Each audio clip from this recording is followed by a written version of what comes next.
Just to give a summary of what we'll be going over. So in February's call, we introduced our latest research initiative, which is called Internet Quality Barometer, or IQB, which aims to define internet quality beyond speed for use by high-level decision makers. And so as part of this work, which is funded by the Internet Society Foundation's research grants, as part of it, we're taking inventory of the metrics and tools that are available today to test an individual's internet quality and consider how they can be used in aggregate and at scale to inform public policy and planning processes. So we'll hear from these metrics and presenters today, and then have a bit of a discussion about what it might look like to use them at scale.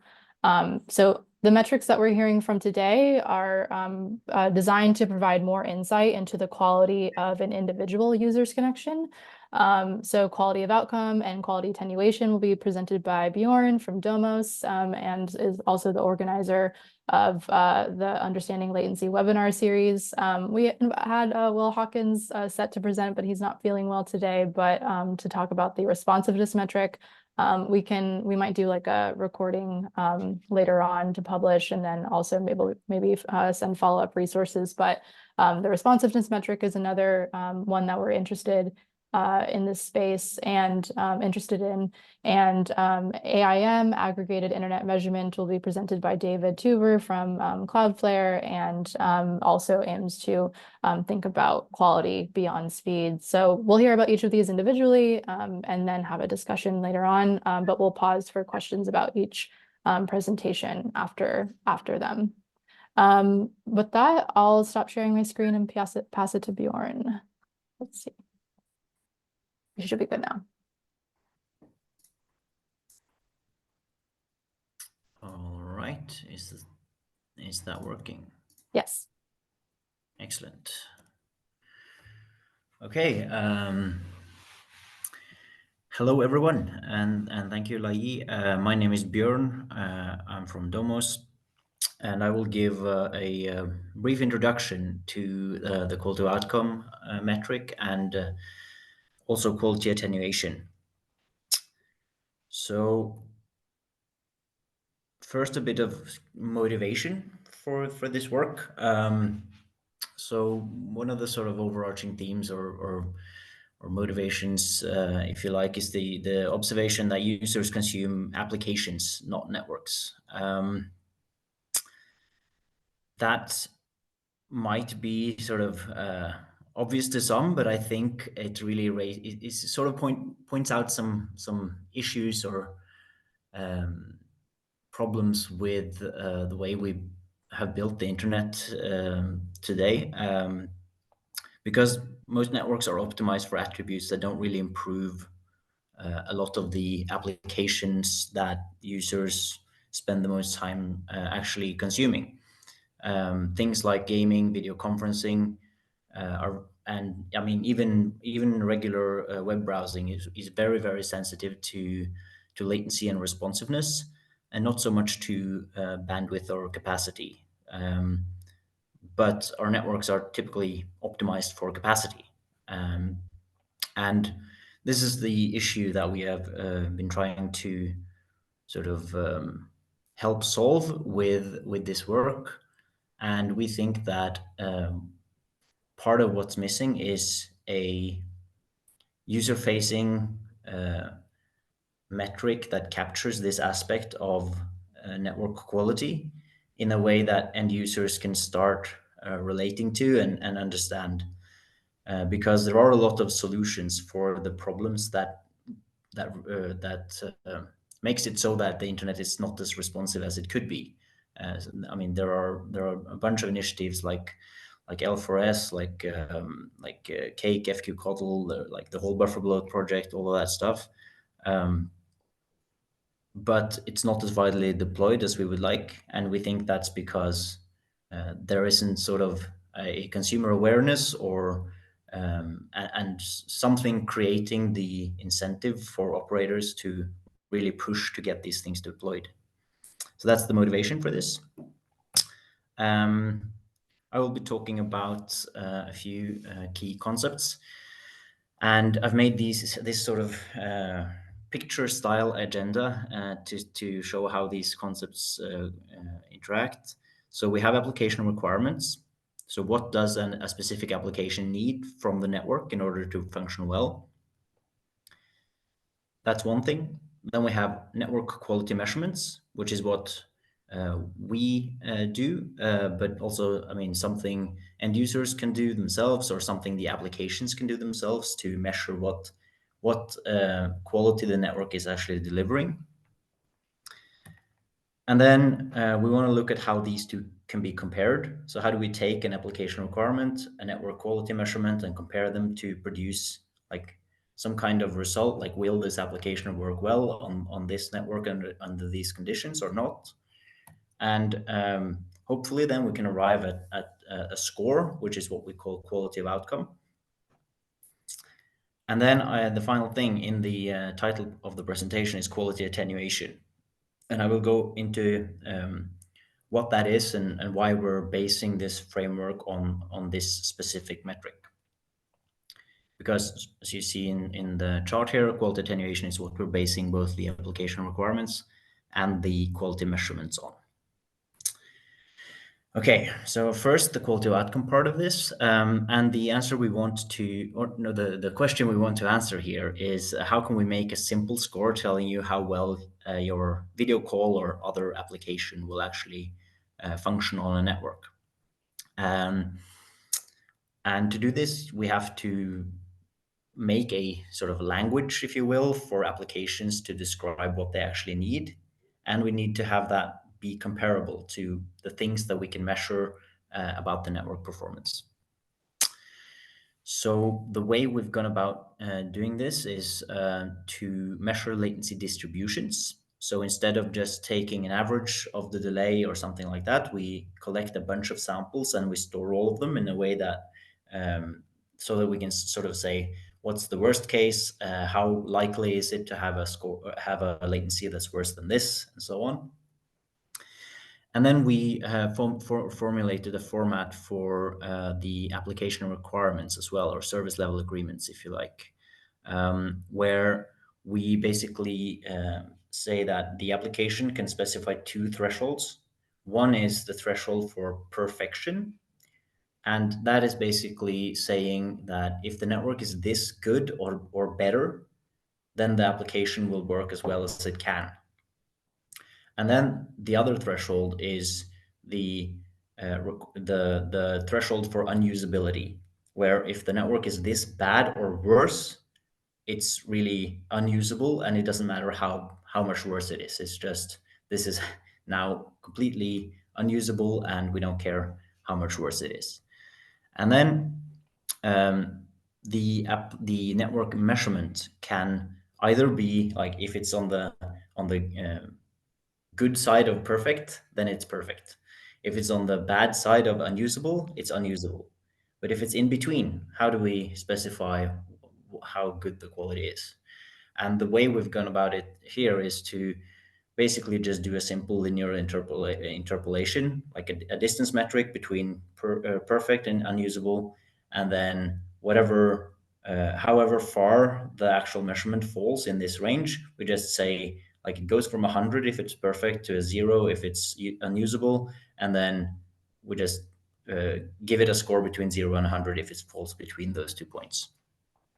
So that's how we go from complex network statistics to a number that you can interpret as some kind of probability of reaching perfect outcomes, or at least a score that is where higher is better, and it's in a simple constrained range.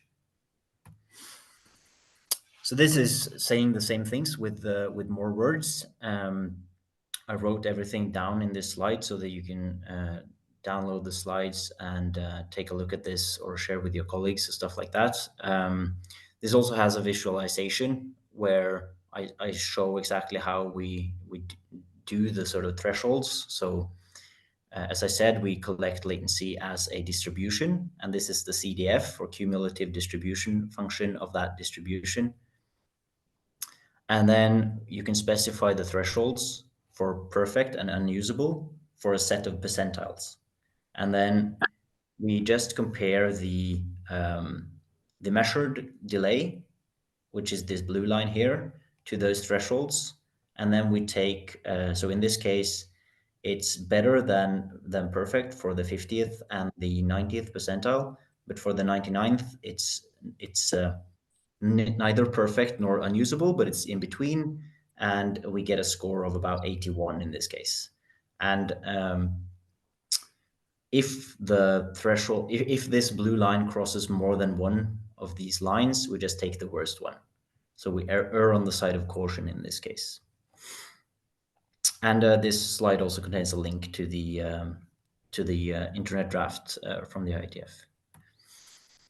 So that's the top-down perspective, answering sort of the what is the end-to-end quality for the network, what kind of applications can we expect to work well, which and what kind of applications will struggle on a specific network. And the other perspective is sort of the bottom-up perspective, because if the network, if the score is bad, what do we do about it? Like, how do we go? Where do we go from there? Because we might know that this video conference is gonna be bad, but if there's no actionable insight, then it's just sort of stating the fact that this will be bad. So we also want to have a different perspective on this, where we can say, well, if it's bad, why is it bad? Where is the problem? And that is where the quality attenuation metric comes in. So quality attenuation is a quality metric been standardized in the Broadband Forum. This is the front page of the document. This is the link to the document. And what it is, it's really a mathematical framework for network quality. It is based on these distributions. So it measures how network quality or how latency distributes at different loads. That captures all of the variation of like jitter, packet loss, all that kind of stuff. It just treats packet loss as infinite latency, which neatly sort of wraps that into the same metric. It's composable, which makes it very useful for this sort of diagnosis use case, where you want to know, was it the Wi-Fi? Was it the access link? Is it the server? Like what part of the end-to-end chain is adding too much latency?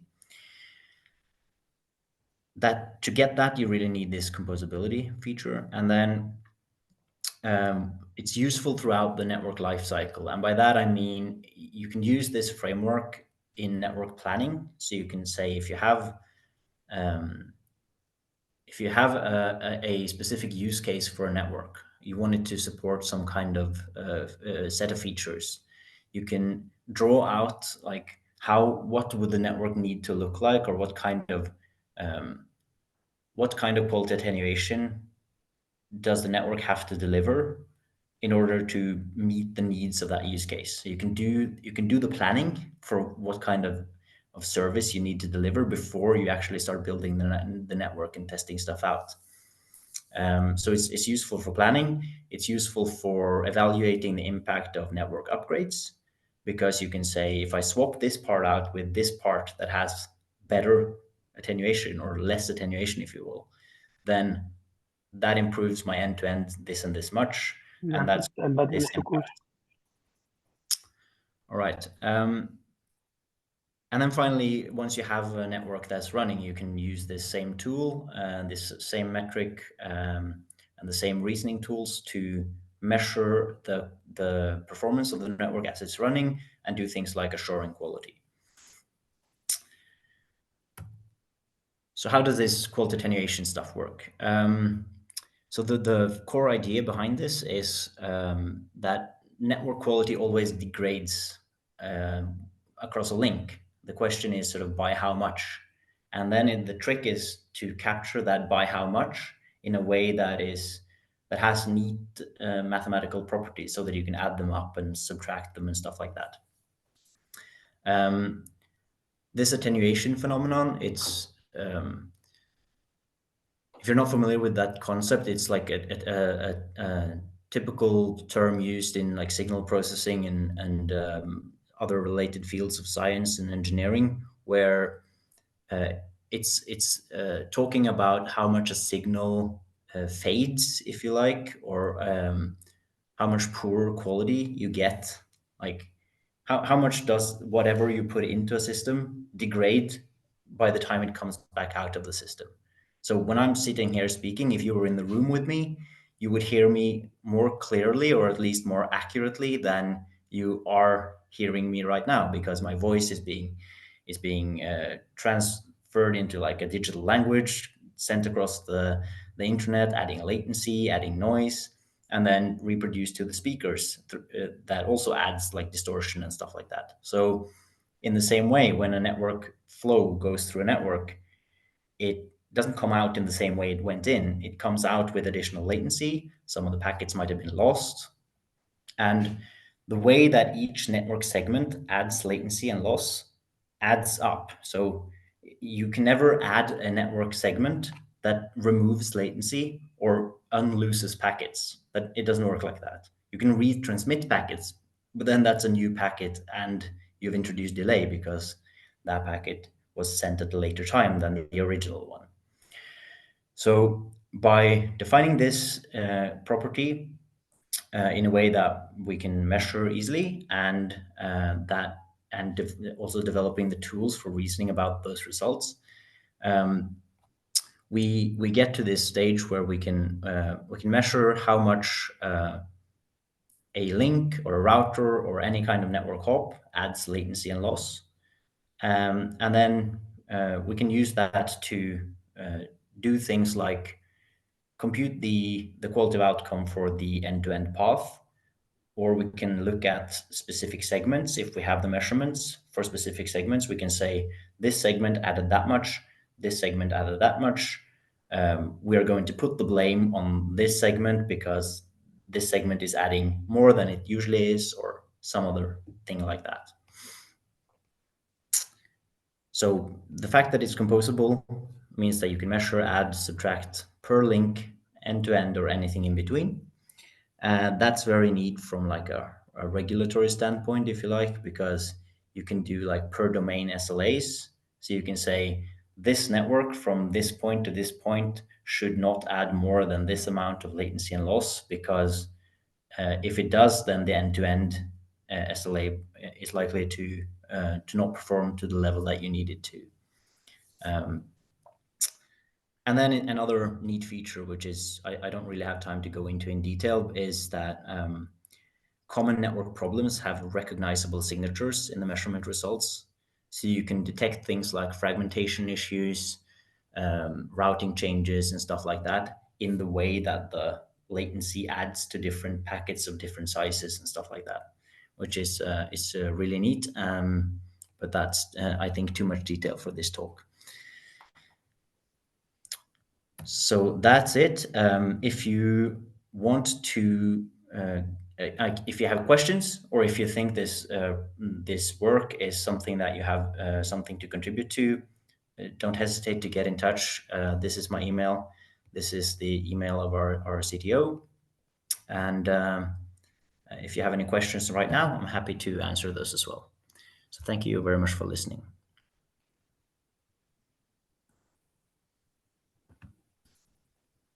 Feel free to come off mute or use the hand raise feature. Just, this is Peter Silverman from ASSIA. Just a quick question. Your organization, Domos, this exactly what is it? Are you a research organization, a nonprofit, a company developing product? That wasn't clear. Just exactly kind of what your role in the world is. Good question. Thank you. Okay. Yes, so we are a technology vendor, if you will, for ISPs. So we Yes. We sell software to internet service providers that goes on the home gateways and does this kind of measurement and computes these kinds of scores to help the operators better understand like what are they actually delivering to their end customers. Okay, wonderful. Yes, thank you for that clarification. It was just, on this call, you could be a university, you could be a nonprofit, you could be a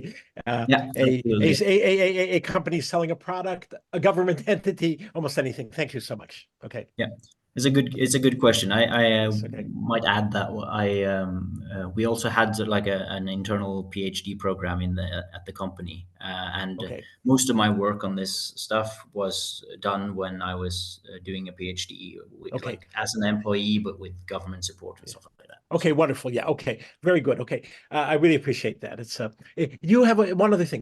Does your company have a website? Domus Yes, dot okay. Domus.ai If you could or Domus.ai. Okay. Domus.no, both work. Okay. Okay. The Domus Domus. Okay. Application. Okay. Thank you so much. Okay. I appreciate it. Thank you. Bob, I see your hand. Yeah, I have two sort of points. My name is Bob McMahon. I'm with Broadcom Wi-Fi, and I would also support iPerf2 maintainer. On the composability, I get that you're doing sort of link level composability, but I think with L4S specifically, you're going to have to do EDCA optimizations to reduce the queuing delays in the Wi-Fi chips. And that means other devices are going to be in play too. And if they're active, they're going to consume, airtime. And the concern I have is that while if you change those EDCAs, everybody's been using the default. So there's 14 billion devices plus in the field. Now somebody's going to say, oh, AP, let's move that TX op from 4 milliseconds down to 250 microseconds, as the proposal is. How do we find out which devices actually honored that? And how do you make that analysis in your composability? Because maybe your device is actually good, but some other device is now consuming the TX op time and causing queuing delay for everybody else. And Bob, because there are, as Peter mentioned, a bunch of different folks on the call, can you say sure. more about what you mean by EDCA optimizations? Oh, sorry. EDCA is the way that 802.11 competes or shares the air. There's no collision detect, so you have this collision avoidance algorithms, and it's a way that you arbitrate. And since the access time is expensive, you want to try to consume the air as long as you can, because you waited for a while, up to 100 microseconds to get access. So a default, or worse, that's with no collision. So anyway, so EDCA is how a Wi-Fi chip is trying to arbitrate to transmit and reduce the probability of a collision. Or, Yeah, thank you, Bob. Good question. So the composability of the metric isn't really affected by the fact that you make changes to like the characteristics of the path. But there's no magic here, right? So if you're measuring from one station and that state, and you somehow optimize for that station so that it gets better results than the other stations, then and that's your only source of data, then obviously your data is going to look better than it really is for most of the other stations on that Wi-Fi network. So if you want to have like a good understanding of how all the stations are impacted by changes like that to the configuration, you really need to measure from or to all of those stations that you care about to make sure that you're not missing anything, because like one station could be starved, and if you're not measuring to that station specifically or otherwise observing how often that gets to transmit, you don't have the information, right? But the latency distribution for each of those stations, they might be different, but they will still compose like in the way that they do, like if you measure any other link. I guess I'm wondering if there's a way in the AP to use, instead of just like use some sort of calculation saying these are the possible TX ops you had, and you used them this well, and because somebody else consumed these time, you didn't even have that opportunity, so it doesn't really matter. So it's sort of composability for the availability that was given to you. If that makes sense. Yeah, Wi-Fi is difficult like that. But the way that a station will notice that others are taking away their slots is that it will see higher latency, right? Because it has to wait. So it just shows up as worse or more attenuation of your quality in the terminology of I guess since we're doing quality. metrics, I'm thinking the AP would be the place to give you this versus the stations. The AP could tell you who was consuming all the TX ops. Yeah, So indeed. Yes, the access point might have that information and be able to make decisions. I mean, even based on this score, if it can yeah, use it. So, that's why I'm wondering if we need a metric Mm. into the AP that feeds into your scoring system to help with that. I'm So gonna move that us to yeah, Ethan's question just to make sorry. sure we have time Yep. for all. No, no problem. Yep. Thank you. So I'm gonna read it out loud for the recording. I think you said that the latency distributions can come from any measurement source. How frequently do you see these distributions, varying a lot depending on whether you are using application traffic versus active measurements, for example, because the application is causing self-congestion with its traffic patterns? that's a good question as well. So it kind of depends on the queuing algorithms. So because some things do, like if you're running FQ Coddle or Cake, then there are flow queues, right? So and then you really need to emulate the application to understand its quote attenuation, because if you're just sending a low rate flow, you're always getting priority access to through the scheduler, and that means your latency will be skewed towards less than your application actually sees. But like barring that case, if the measurement traffic goes through the same queue as the application traffic, then we will see the sort of self-inflicted latency, just because the sampling stream is random. So if that happens often or often enough, some of the packets of the measurement flow will see those spikes, and so they will show up in the data. But it might not be as pronounced as it is for an application that sends like large bursts, because those will always end up in the big queue. But it's not invisible. You're saying if the active measurements are running in parallel with the same application. That's what you mean? Yes, in that exactly. case? That's the Okay. assumption. Yeah. Got it. Okay, thanks a lot. Good talk. Well, It was super interesting. Thanks. And last questions on this section. So do you follow some standard to benchmark your results against specific application? Not yet.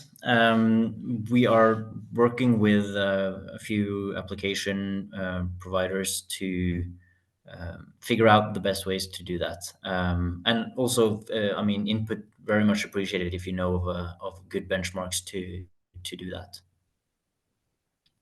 Yeah, I was actually thinking about some ETSI standard for like cloud gaming, AR, VR type of applications that we use because we also do some sort of network measurements, and then we use those standard to measure the network quality. And I see. Mohammed, sorry, who is we? What organization are you So with? I'm sorry, Mohammed No worries. from Karlstad University, Sweden. Cool. I see. Yes. If you want to drop you might have already and I missed it, but if you want to put your information in the chat, that's helpful. Yeah, I think I wrote that above. Yeah. Okay, great. Thank you. Yeah. Okay, so with that, we're going to move on to David Tuber from Cloudflare. Thank you so much, Bjorn, and we'll circle back for a discussion with all three of us. Tubes, are you going to share your screen? Yes, I am. Okay, cool. Okay. How do I do that?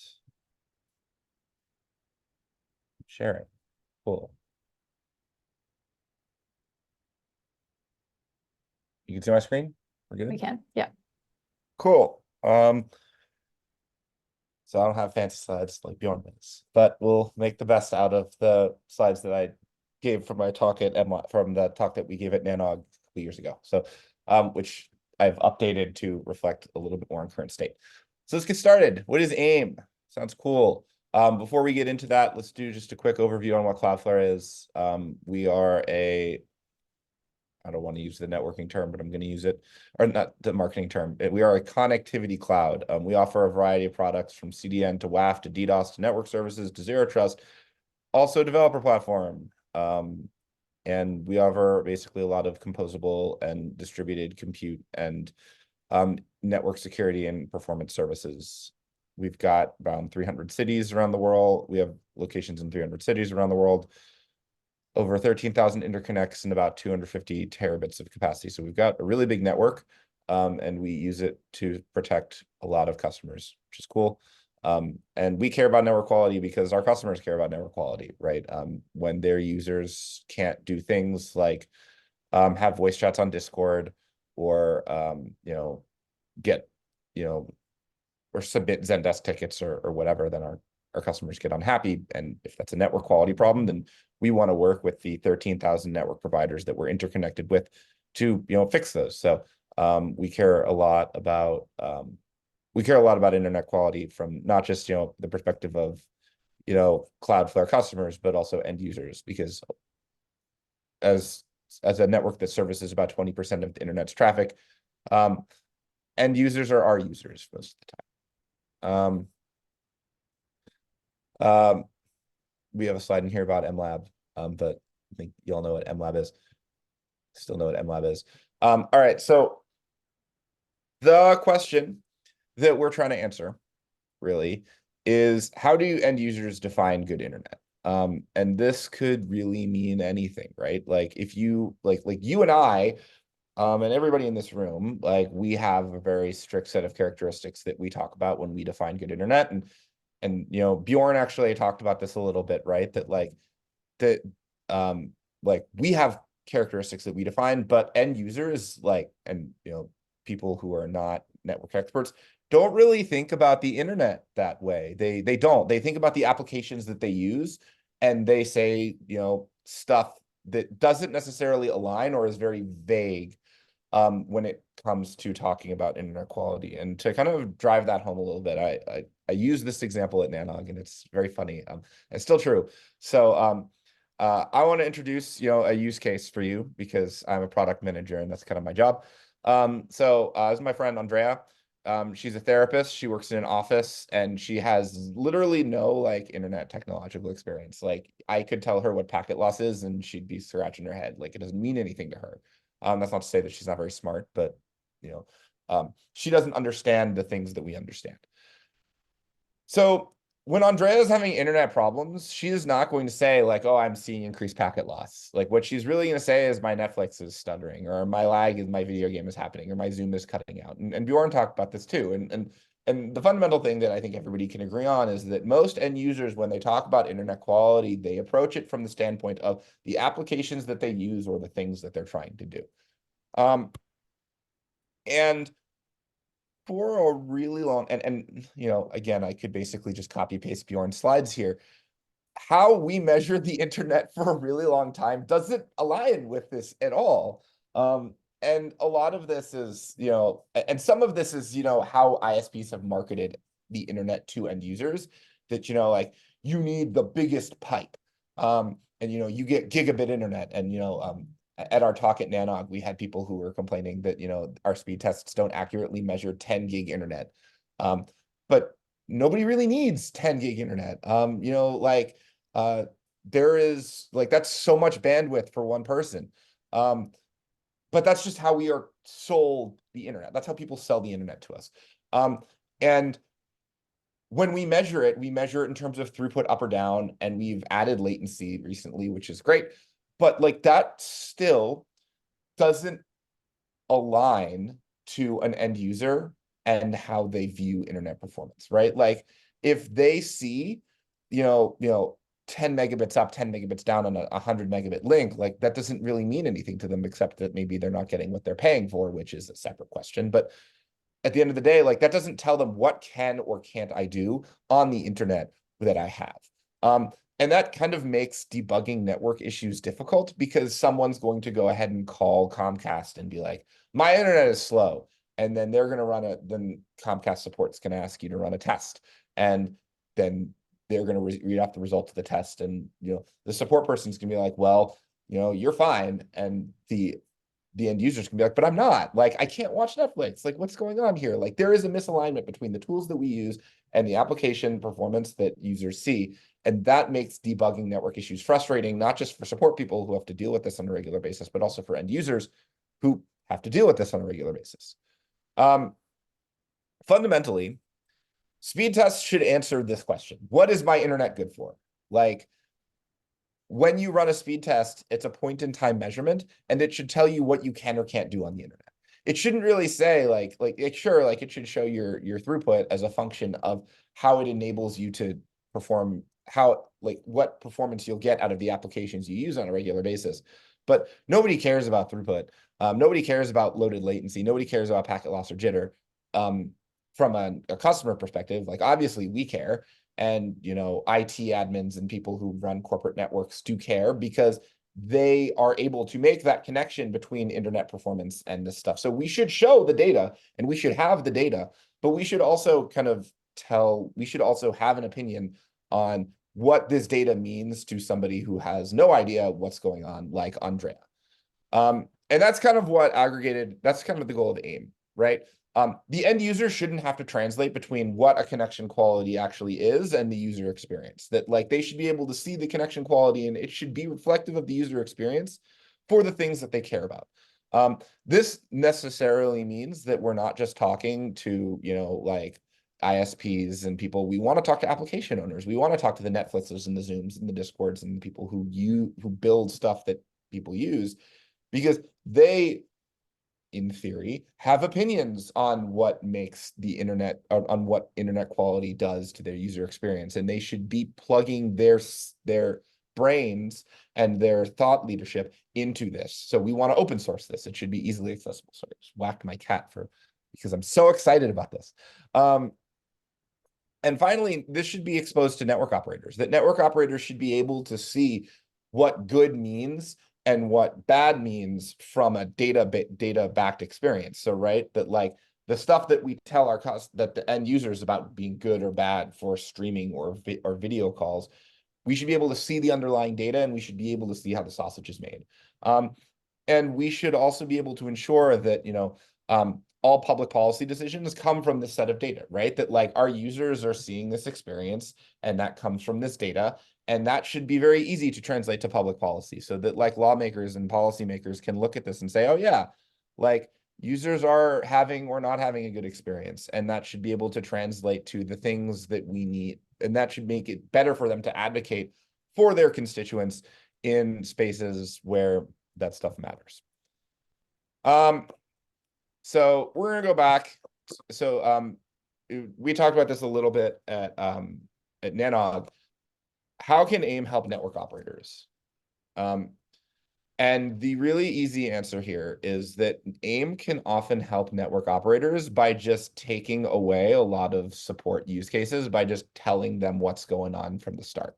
So let's go back to Andrea. I think it doesn't have it. Okay, so let's go back to Andrea, and let's talk about Andrea's office, because we talked about Andrea's office before. We're going to talk about it again. She works in an office that has 4 buildings and 1 Wi-Fi access point, and her Zoom keeps crashing. So she can't upload documents, but she can stream video. So what does that mean? Like, we all know what that means, but I posed that question at Nanog. So the first question is, we got to answer what's going on. So before, we would basically say, run a speed test. And so they would have 3 different offices in the suite that they were in. There was one that was close to Wi-Fi. They got 25 megs down, 7 up. For the second test that was far away from the Wi-Fi, they got 21 megabits down, 7 up. And then there was a third that was even farther away from the Wi-Fi, that was 39 megs down, 7 up. And that doesn't tell you anything. Like, a speed test with only those numbers is not going to be super informative, but generally, support folks will tell customers to run speed tests to get this information. So clearly there is something missing here. And we need to be able to get that data to show Andrea what's going on. As everyone who knows anything about internet quality, likely the problem is proximity to the Wi-Fi router. So one of the things that we found, and I actually walked through this exercise with Andrea when she was having this problem, is I had her run the Cloudflare speed test with all of the additional packet loss and jitter metrics, and we saw that the faraway offices had 7% packet loss. And that data was not present in the throughput characteristics. So basically, like older speed tests without this data, it couldn't tell a network operator anything. And Andrea doesn't know what that number is. She doesn't know what that means. But we can say with AIM, for streaming, you're fine, because your browser and your client will buffer.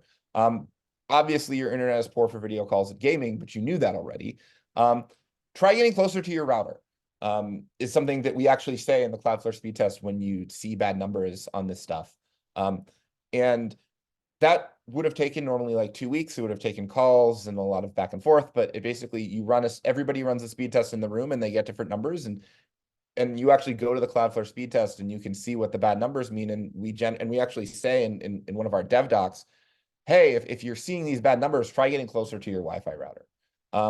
And she did, and the problem went away, because that's what happens when your Wi-Fi signal tries to get through 2 walls of solid plaster. But that's the kind of methodology that we're looking to accomplish when we, that's the kind of methodology that we're trying to accomplish when we talk about how we use AIM and how end users can use this to make their lives better, and how with AIM, and Andrea doesn't need to even call a support person, which is super cool. This is super valuable in analysis, right? So researchers can use AIM data to make more specific claims about regions. Median bandwidth is helpful, but AIM can tell you more about the percentage of users who are having a good streaming experience versus video versus gaming. You can compare ISPs in a region, and users can do this too, right? So like in Radar, today you can actually go and pick in Radar today, you can actually go and pick a network, and it will tell you network quality stats for speed test users on that network, and you can see the different scores and figure out what stuff makes sense for you. And we actually recently just updated the AIM schema to allow for so we don't publish IP addresses, but we did introduce a new privacy preserving grouping that will allow you to see individual users running multiple tests. So previously there was a problem that we would have where you would be able to look at the AIM data and you would see like, oh, I see like a whole bunch of data points with like the same value, and I see like some like 2 or 3 data points with different values. Now you can actually use the privacy preserving groupings that will allow you to say, oh, all of those same data points come from one user. So I can get closer to which users are running which tests, but in a privacy preserving way, which is great because at Cloudflare, we care a lot about privacy. So that was a big win for us. How can you get this data? BigQuery. So links, get started. Lai already posted these, but I guess it's down right now, which sucks. But Cloudflare puts all of our speed test data, which is outfitted with these AIM measurements, into BigQuery, and it is open source, so you can get a hold of it whenever you want, I guess, when the data set is live. We are also putting AIM in Cloudflare Radar. So as mentioned before, if you go and look at Cloudflare Radar and you pick a specific network, we have network quality statistics that come from this data. So we're actually using this data today. Future iterations will hopefully also include MLab data as well, so that we can get even more data. At Nanog, we asked, how do you want to access this data? But it's in BigQuery, so you can get it however you want. We have open source repos. So our speed test is open source. There's a link to it. It's github.com/cloudflare/speedtest. If you want to see how the speed test is built and how the AIM data is calculated. So that is also open source. So if you think that you can, if you're looking at that and you look at how we calculate the AIM, how we calculate the quality measurements, and you think we're doing something wrong, or you think there's areas for improvement, please tell us and we will make changes. We're super excited to work with folks and get feedback on people's thoughts, because at the end of the day, this really only works if everybody's, contributing together as opposed to in isolation. What comes next? So we talked about, AIM with MLab's NDT data. So we want to get MLab to look like AIM so that we can, get the same inferences, which is cool. More aligned schema for speed tests, because there are differences between Cloudflare speed test and NDT7, and also a difference between Ookla speed test. So we want to get more alignment there. And better explanations of differences. So like, MLab may use Cubic or Reno or BBR. I don't know. I know at Cloudflare we use BBR. So that's going to change congestion control windows differently than other people. So also multi-threaded responses versus single-threaded.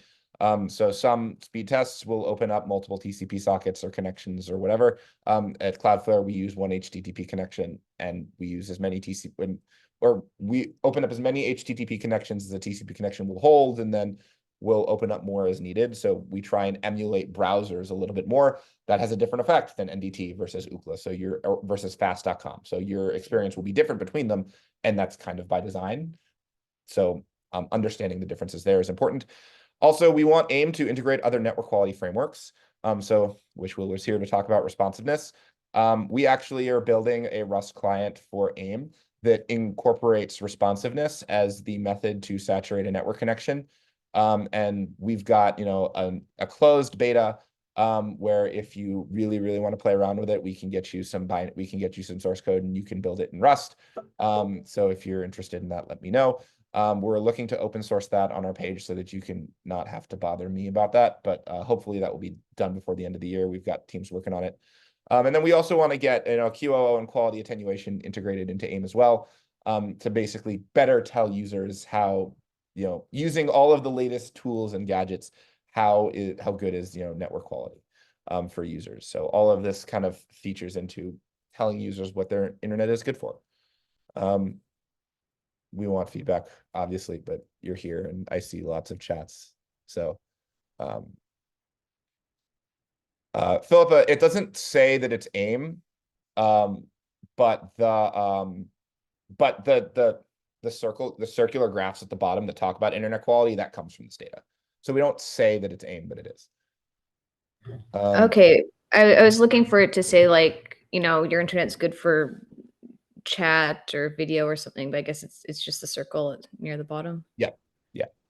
Okay. Wow, Robert McMahon has a lot of things to say, and I'm super excited. So I guess Robert, you want to go first? Yeah, no, I put those in the chat so I wouldn't take everybody's time, take space, make space. So I'm not going to ask about those. I would like to make a comment though. I think in general, we should also consider not just latency and time, but in units of displacement units of bytes. And when we walk to a Starbucks, we look at the line. We don't measure how long everybody's getting through the line. And we can use Little's law to get a displacement in bytes. So I would suggest that we consider that in our new metrics as well. I think that was the main point that I think applies to both cases. Oh yeah. So for sure. And I highly recommend you to look at the open source calculations for AIM. We do use upload and downloaded bytes as well. So the point of AIM is not necessarily to say that throughput doesn't matter. It absolutely does. There are certain use cases where it matters more than others, and we incorporate that accordingly. No, I'm talking about bytes in flight, bytes in progress. So TCP has bytes in flight, and that comes from the TCP info stack. So you can know exactly how many bytes are in flight from the transport layer. And then at the application layer, with like iPerf2, we produce the bytes in progress. How much of the message is still in the pipeline? We don't know. We just know it's not the other side.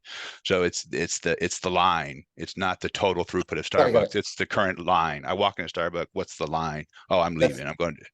That's super interesting, and I'd love to chat with you more offline about that.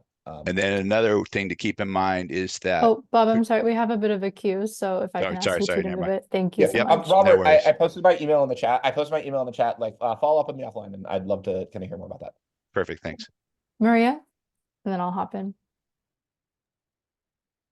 Thank you for this. This is fantastic. So for context, I'm joining from GIGA, which is a ITU UNICEF initiative. And what we try to do is measure sort of the school connectivity. So we're looking at internet quality in schools. And one of the things that are constantly being asked of us is, can you describe whether what we are getting is good enough for 150 students? So already the network quality score is very helpful in translating these Mbps, latency, so forth, for an end user, where you can tell them, yes, this is good enough for streaming, this is good enough for accessing YouTube content, for example.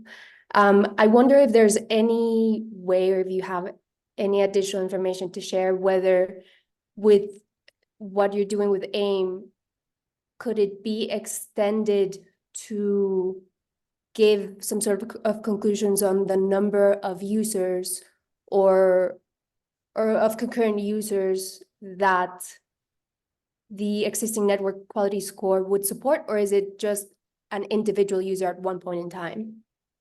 Yeah, so okay, so there's kind of two aspects, I guess.